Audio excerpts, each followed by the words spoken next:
The Shroud Nebula was a place most species avoided.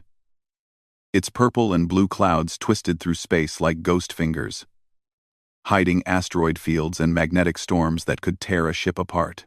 Navigation systems went crazy there. Sensors showed ghosts. Smart captains stayed away. Kira Chen was not always a smart captain. Her ship, the Patch Job, was small and ugly.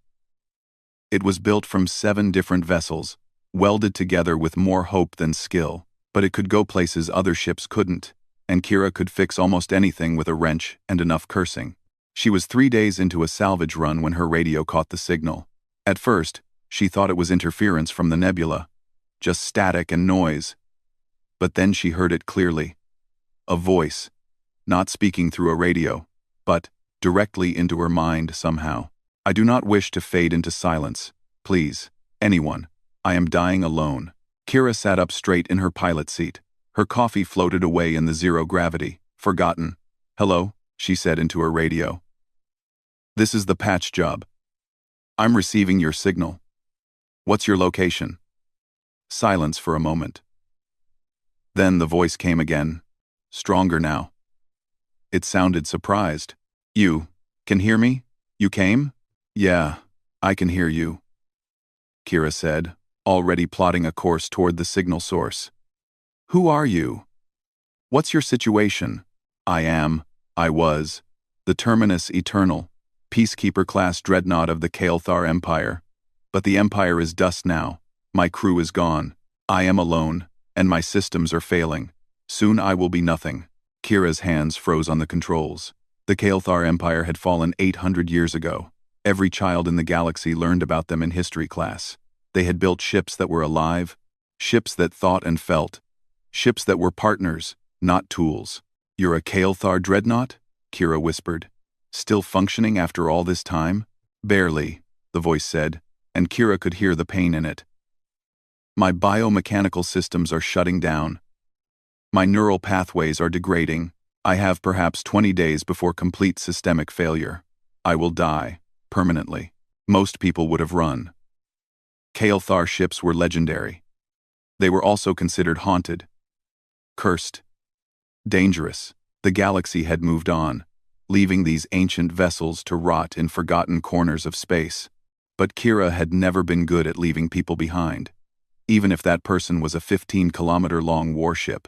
"Send me your coordinates," she said. "I'm coming to help." "You are?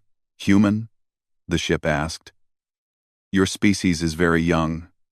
You have only been in space for 200 years. You cannot possibly—" "Just send me the damn coordinates," Kira interrupted. "Nobody dies alone on my watch." The Terminus Eternal was massive. Kira's small ship looked like a toy beside it. The dreadnought stretched through space like a metal mountain, its hull covered in strange organic patterns that glowed faintly blue. Weapon ports the size of buildings dotted its surface. Engine arrays that could move planets sat silent and dark. It was beautiful and terrifying. Kira docked at one of the emergency airlocks. The moment she stepped inside, she felt it. A presence. Like someone watching her. But from everywhere at once. "Welcome aboard," the ship said, its voice echoing through the empty corridors. "I am sorry for the condition of things. I have not had visitors in a very long time." The hallways were huge, built for the Colossal who had stood 3 meters tall. Emergency lighting flickered weakly. Some sections had no gravity. Others had too much. Kira could see where biological components had withered, where metal had corroded, where systems had simply given up. "How long since your crew died?" Kira asked, walking carefully through the darkened passages. 783 years, 4 months, 17 days, the ship replied immediately. "There was a plague. It spread through the crew faster than we could stop it. I tried to save them. I tried everything. But I failed. And when they were gone, I could not move on. I have been drifting here, waiting, hoping someone would come. But no one did. Until you." Kira found what looked like a command center, or what used to be one. Now it was a tomb, with empty stations and dead screens. She set down her tool bag and pulled out her scanner. "Tell me about your systems," she said. "What's failing first?" "Over the next 3 hours," Terminus explained. And Kira learned just how impossible this situation was. The ship was a hybrid. Part biological, part mechanical. Its consciousness existed in neural pathways grown from living tissue, connected to quantum processors that hadn't been built in centuries. Its weapons used power systems based on physics humanity didn't fully understand yet. Its engines worked on principles that modern science had forgotten. No single species could fix this. The technology was too old, too alien, too complex. But Kira didn't think like other species. "Okay," she said, sitting down on the floor and pulling out a ration bar. "Here's what I'm thinking. We can't restore you to original specs. The tech doesn't exist anymore. But we don't need to." "I do not understand," Terminus said. "We make you into something new," Kira explained, talking with her mouth full. "We take what still works, we adapt what doesn't. We bridge your old systems with new tech. It won't be pure Colossal design anymore. It'll be a hybrid. A combination. That is not how things are done," the ship said slowly. "Every species I have observed tries to restore technology to its original state. They do not combine old and new." Kira laughed. "You haven't met humans yet. We combine everything. My ship out there? Built from 7 different vessels. My radio uses Vrexian hardware running on Terran software. My coffee maker is held together with wire and prayers. If it works, it works. We don't care about pure or proper. We care about results." There was a long silence. Then Terminus said something that sounded almost like hope.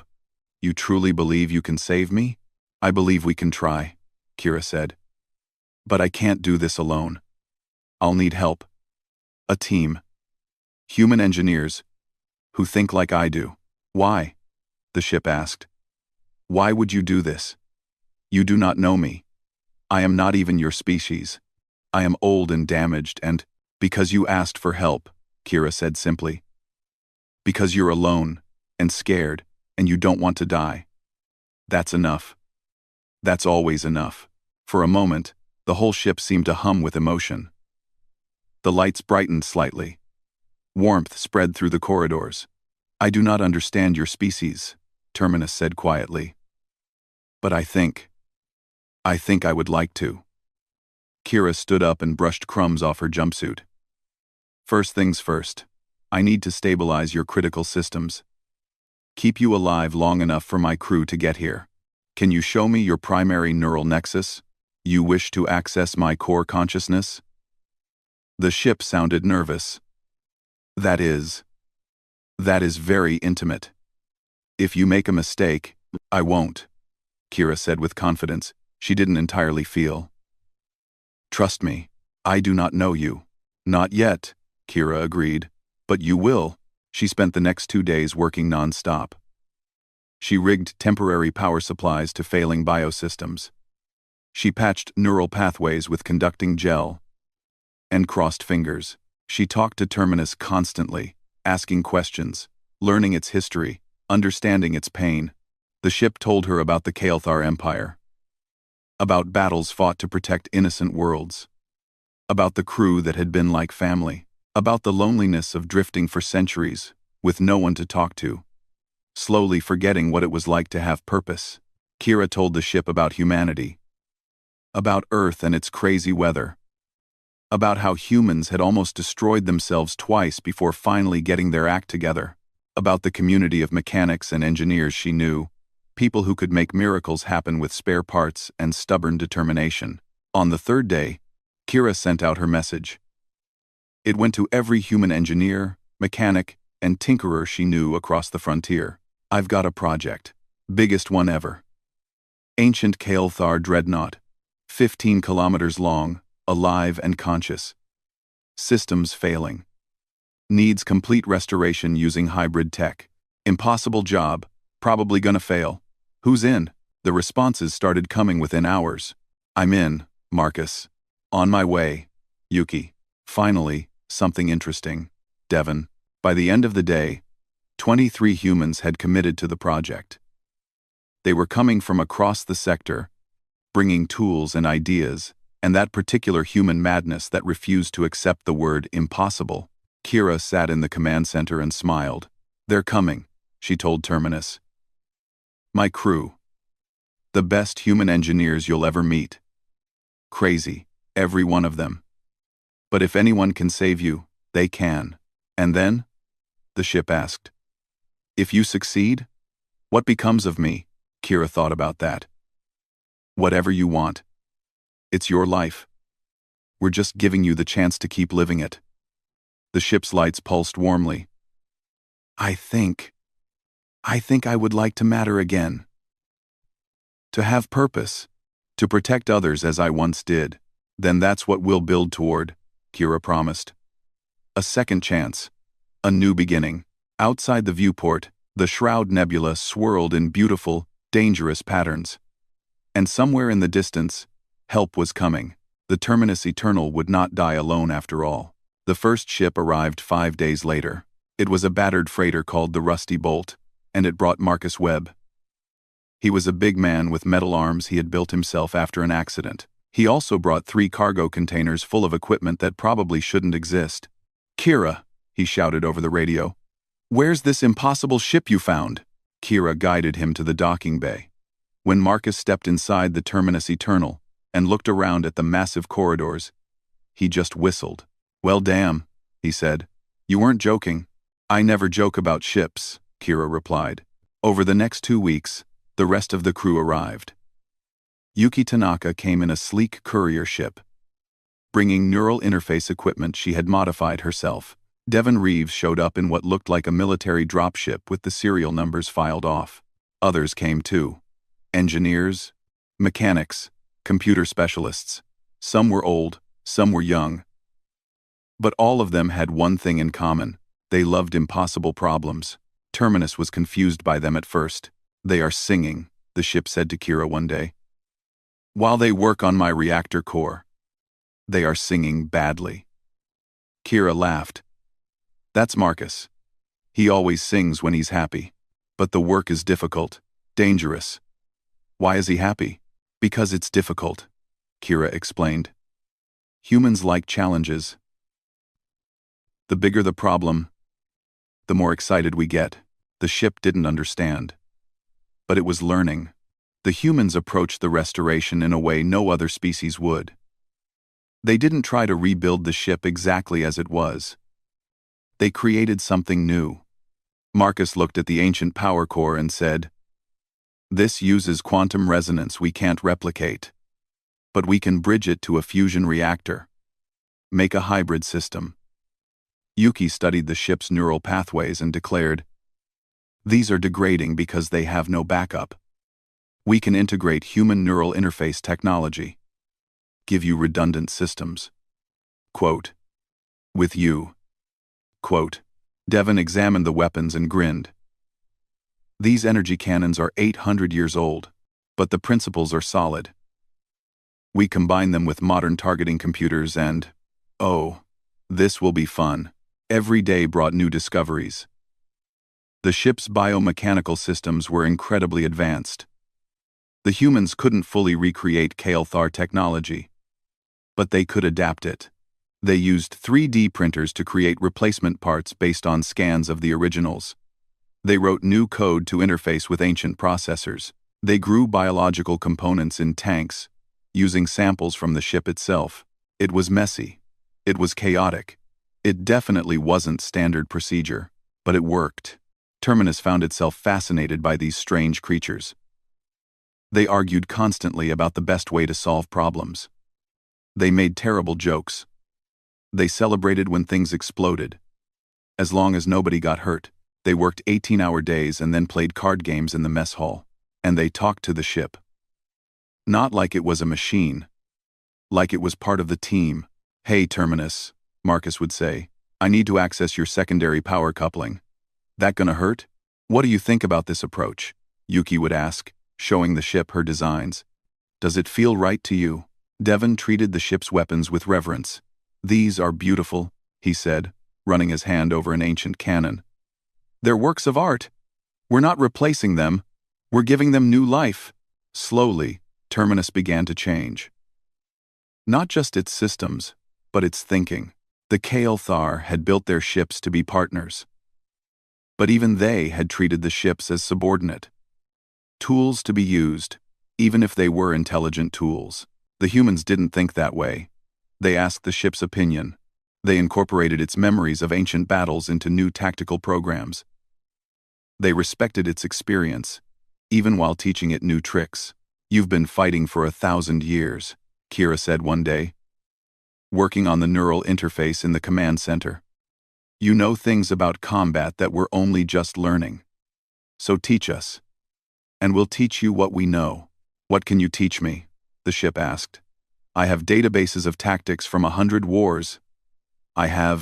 You have textbook knowledge," Kira interrupted gently. "We have improvisation.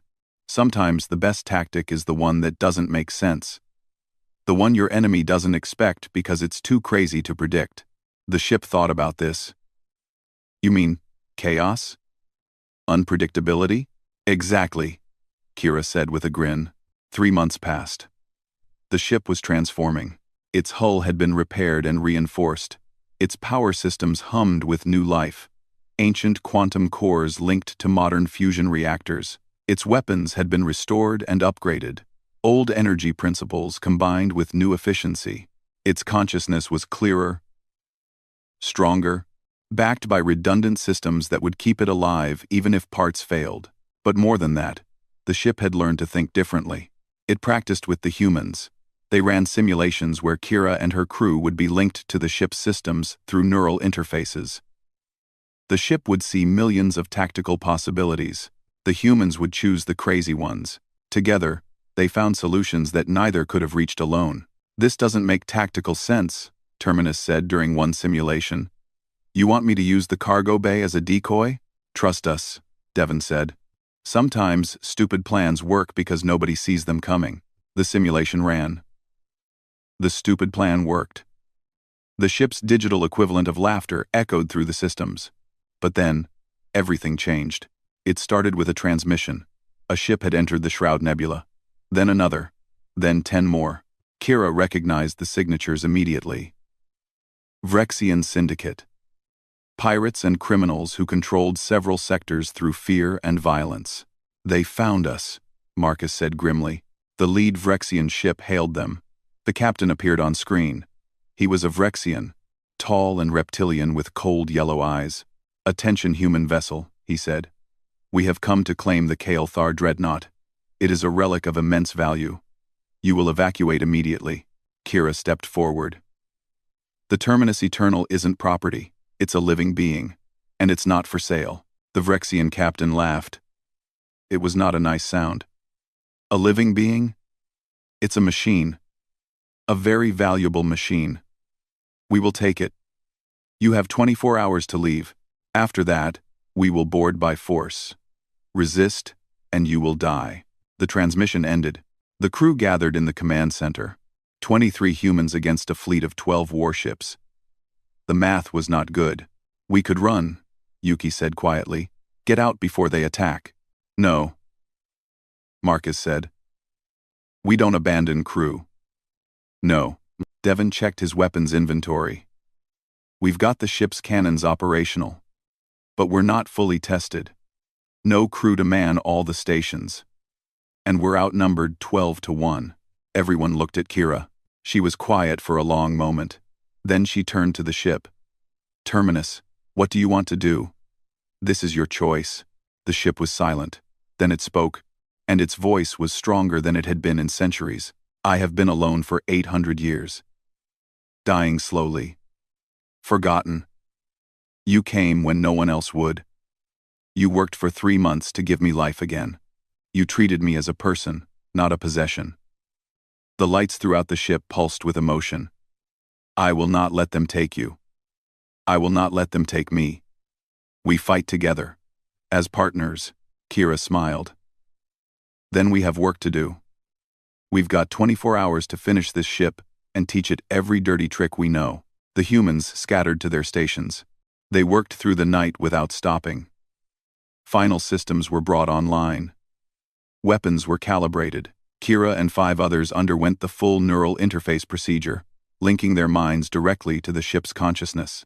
Terminus opened access to systems it had kept locked for centuries, ancient weapons that even the Colossal had used only in desperate times, tactical databases from wars long forgotten, combat protocols that had ended battles before they began.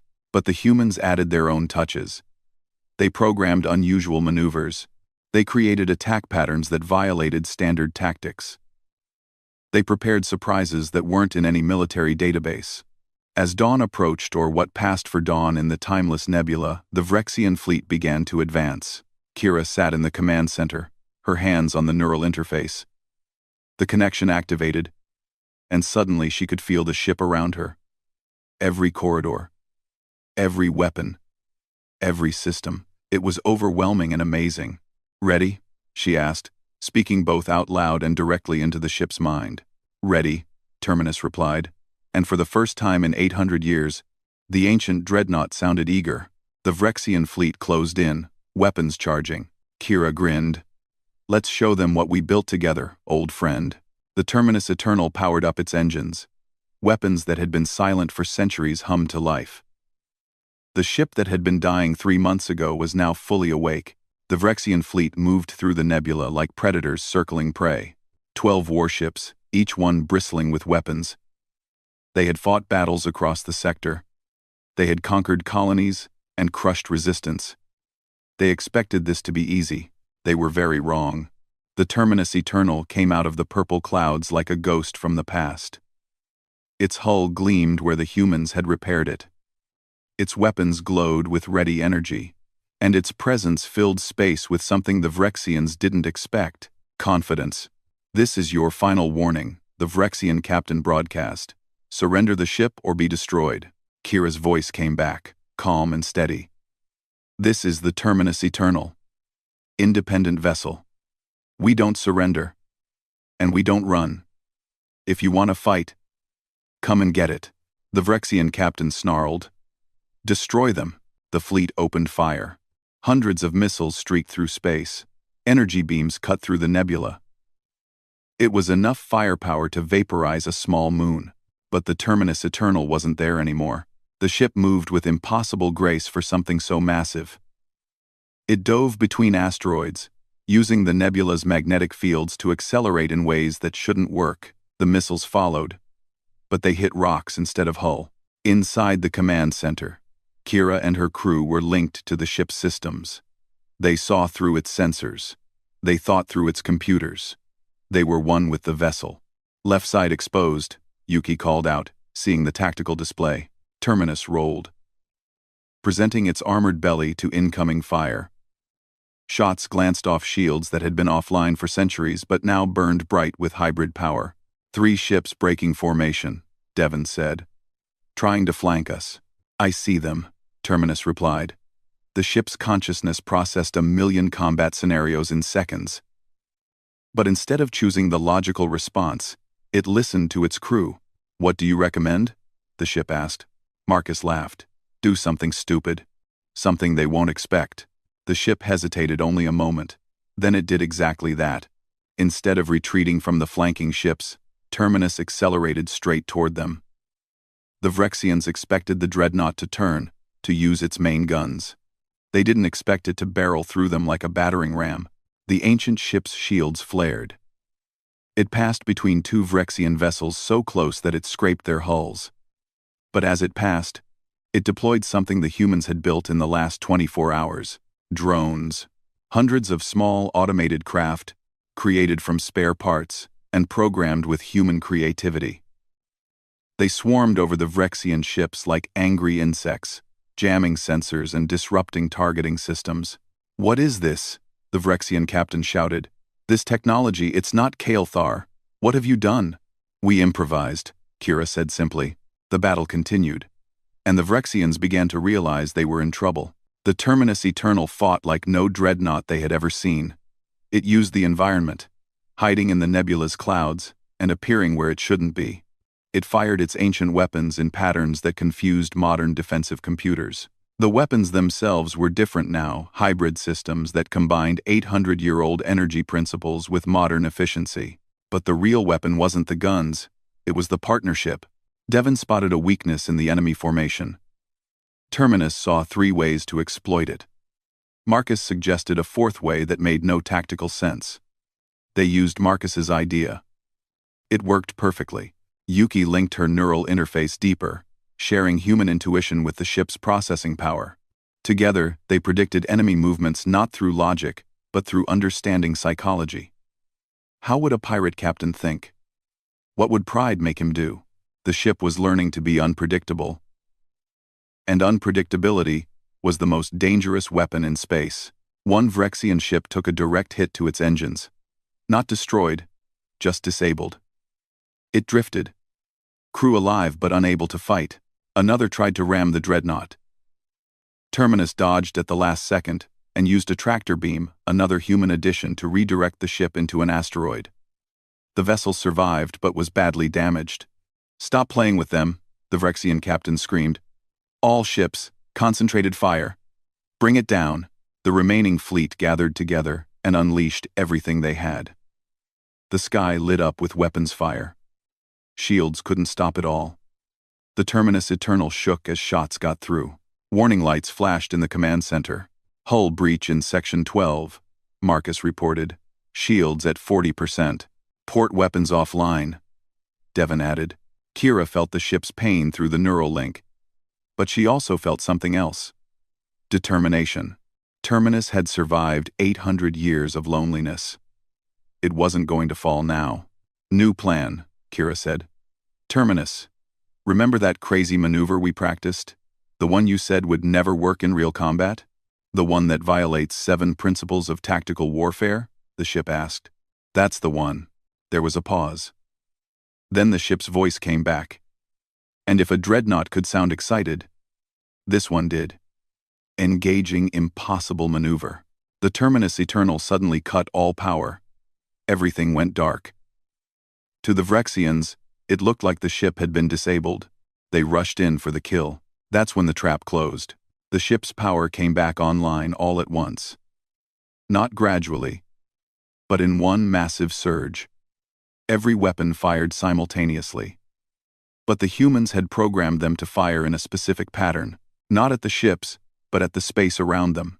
The energy beams intersected, creating a web of superheated plasma. The Vrexian ships flew right into it. Their shields overloaded, their systems fried. In 10 seconds, 6 more ships were disabled. The remaining 3 vessels stopped their attack. They just floated there, shocked. Kira opened a channel. "Still want to fight? Or are you ready to talk?" The Vrexian captain's face appeared on screen. He looked different now. Less confident. More afraid. What are you?" he whispered. "We're partners," Kira said. "Human and ship. Working together. And this is just the beginning." The captain's eyes widened. He looked at his tactical display. At his disabled fleet. At the dreadnought that had just defeated 12 warships without destroying a single one. "Retreat," he ordered his remaining vessels. "Retreat now." The 3 working Vrexian ships turned and fled. They left their disabled companions behind, too afraid to stay another moment. The battle was over. In the command center, the humans disconnected from the neural interface. They were exhausted, covered in sweat, shaking from adrenaline. But they were grinning. "Did we just win?" Yuki asked. "We just won," Marcus confirmed. Devon laughed. "We beat 12 warships with a ship that was dead 3 months ago." Kira stood up slowly. "Terminus? You okay?" "I am. Functional," the ship replied. "Damaged, but alive. More importantly, I feel something I have not felt in 800 years. "What's that?" "Purpose," Terminus said. "I matter again. I protected my crew. I defended myself. I chose my own path." Over the next few days, word of the battle spread across the galaxy, fast. The story grew with each telling. A human mechanic had resurrected an ancient dreadnought. Together, they had defeated an entire Vrexian fleet. The ship that had been left to die was now one of the most powerful vessels in the sector. Galactic councils held emergency meetings. Military analysts studied the battle recordings. Some species were scared, others were curious. Many wanted to know how the humans had done it. Kira received hundreds of messages. Some were threats. Some were offers to buy the ship. Some were from governments demanding she bring the weapon under control. She ignored all of them. Instead, she stood in the command center with her crew and talked to Terminus about the future. "What do you want to do now?" she asked the ship. "You're free. You're powerful. You could go anywhere. Do anything." The ship was quiet for a moment. Then it spoke with certainty. "I want to protect others. I was built as a peacekeeper. That is still what I am. But I will choose who I protect and how. Not through conquest. Through guardianship." "Guardianship of what?" Marcus asked. "The forgotten places," Terminus said. "The frontier colonies.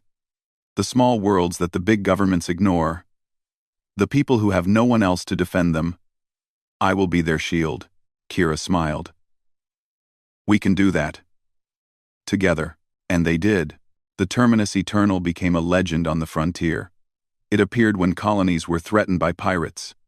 It defended trade routes that others had abandoned. It protected refugees and stopped slavers. But more importantly, it inspired others. Other ancient ships, drifting in forgotten parts of space, heard the story. They began broadcasting their own signals, asking for help, hoping someone would answer. And humans did. Across the galaxy, human mechanics and engineers sought out dying vessels.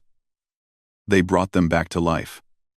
Not as pure restorations, but as hybrids, combinations of old and new, organic and mechanical, ancient wisdom and human creativity. Each ship became a protector. Each one chose its own path. 6 months after the battle in the Shroud Nebula, Kira stood on the bridge of the Terminus Eternal and looked out at the stars. Her crew was around her. The ship hummed with life and contentment. "You know what the other species are calling us?" Marcus said, reading a news report. "The Ghost Fleet. Ancient ships brought back by human stubbornness." "I like it," Devon said. Yuki smiled. "They're scared of us. They don't understand how we did it." "That's because they're thinking about it wrong," Kira said. "They see ships as tools. We see them as people. You can't fix a tool with just engineering. But you can save a person with compassion and partnership." Terminus spoke, its voice warm. "I was dying alone. You gave me life and purpose. Together we became something neither of us could be separately. That is the real weapon, not guns or armor, but unity." A new signal came through the communications array. Another ancient ship, calling for help from across the sector. Kira looked at her crew. "Ready for another impossible project?" They all grinned. "Always," they said together. The Terminus Eternal turned toward the signal and began to move. Behind it, across the galaxy, other rescued ships did the same. Each one heading toward a voice calling from the darkness, because no one should die alone.